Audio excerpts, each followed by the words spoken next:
A Nebraska couple married last June can finally erase a bad memory that's followed them since their wedding day. Last summer, 6 News first showed you video of a thief stealing thousands of dollars in cash gifts, and he did get caught. In a 6 on Your Side follow-up, Mike McKnight tells us about a big day in court.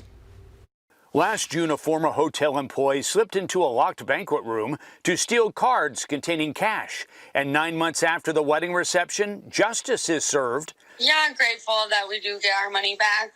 It wasn't just swept under the rug. Yeah, just someone actually, the justice, took consideration and cared, for us and actually got what we needed back.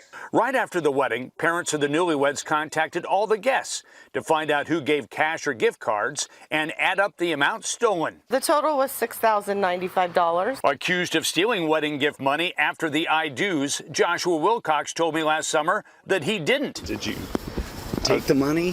What money? From the wedding? I have no idea what you're talking about, boss. But convicted of the theft, a judge sentenced Wilcox to probation for 48 months and restitution for the more than $6,000 in stolen wedding gift money. He showed up to court with $4,500. And ordered Wilcox to make payments for the rest. The couple says the restitution means they can now afford to make additions to their wedding memories. What have been missing for 9 months? Pictures of a honeymoon. The couple says they can't wait to snap those memories. Well, we're definitely going to go on our honeymoon. Yeah, we're definitely going on a honeymoon and then save the rest of the money, towards whatever we can start our lives with.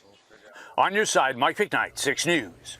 Wilcox will make monthly payments to the court for a year to pay back the additional $1,500 in restitution. As for all the personal wedding cards from family and friends, investigators believe that Wilcox removed the money and gift cards, then threw the wedding cards in a dumpster.